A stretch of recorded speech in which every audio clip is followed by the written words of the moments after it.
Hey, well, good morning. Here's a question for you again as a follow up to Con Ed.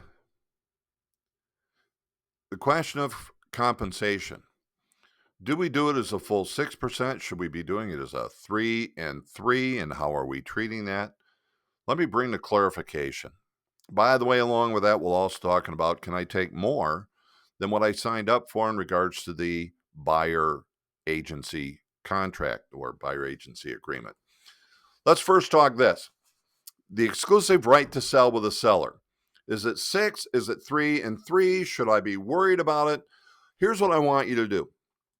Taking a look at paragraph 4 of the exclusive right to sell, it reads in simplicity, we'll get to the nuts and bolts of this, that if during the term of the listing anyone produces a buyer ready, willing, and able to purchase the property at the listed price and terms, or for any other price, terms, or exchange to which the seller consents in writing, seller agrees to pay brokerage firm blank percent. Now, we're going to treat that as 6% and a fee of $395.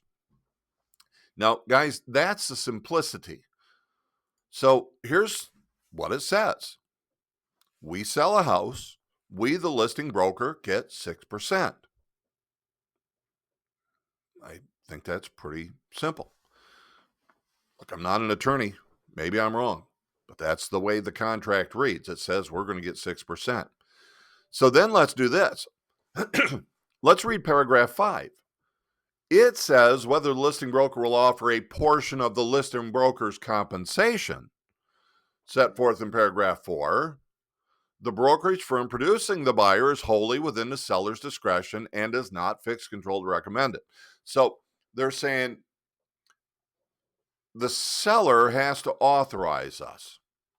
Seller has to direct us as to whether or not we can compensate or whether or not they would compensate a buyer's broker or whoever brings the buyer. So it says then the seller directs the brokerage firm to A, offer a portion of listing broker's compensation as compensation for producing a buyer while acting as a sub-agent. Guys, we know as a company and you as an agent, you don't want somebody outside of our company representing your seller. So we don't do sub-agency. We don't want to go there. We don't want to be responsible for that individual, that broker. The other thing next, B, this we will do. This is offering a portion of the listing broker's compensation due as compensation for producing the buyer while acting as a buyer's agent. So the seller is actually directing us to go ahead and offer a portion of what we get paid. We will also do C, which is compensation to a transaction coordinator. We would do the same amount for a transaction coordinator that we would do for a buyer's agent. If you're not certain that that's the right thing to do, that is a call to me. And we will describe in detail, separate from this recording, why we would do that.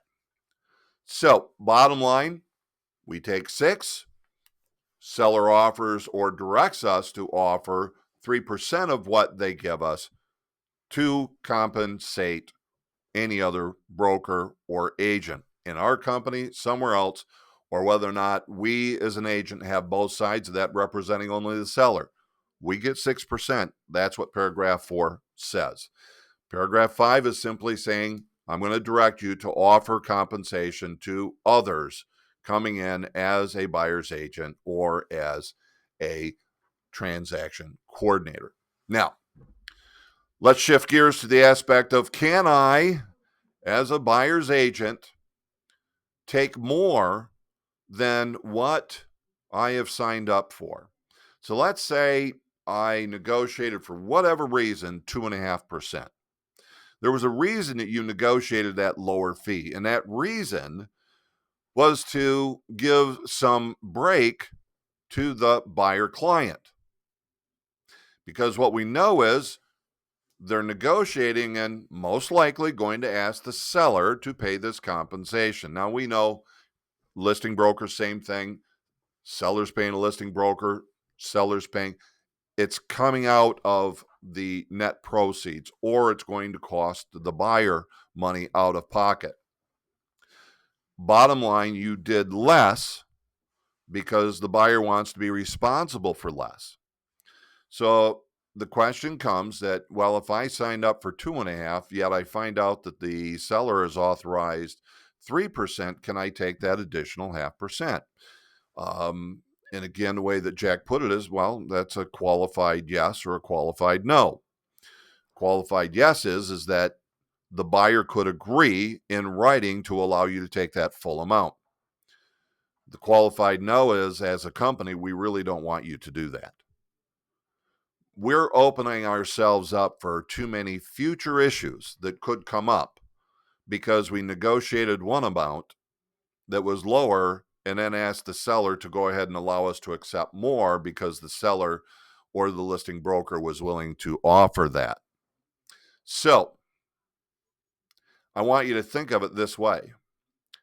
If the seller offered a bonus above the 2.5%, you couldn't take it.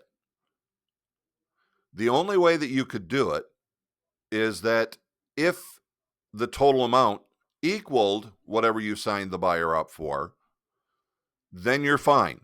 But you cannot take anything more. That is the company direction that we want you to go. Take what you signed up for. Maybe be a better negotiator right up front as you move on that. All right. Think of it this way.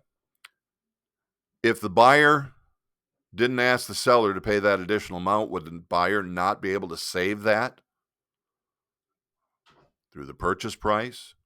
Maybe through concessions toward closing costs. There's a number of ways that additional money could have been negotiated and in reality saved your buyer money if we didn't ask them to allow us to take more. Anyway, I hope that's clearer than mud. If you got questions, feel free to give me a call. Darwin Conley, Director of Agent Development, HRC Realty Professionals. Talk to you soon.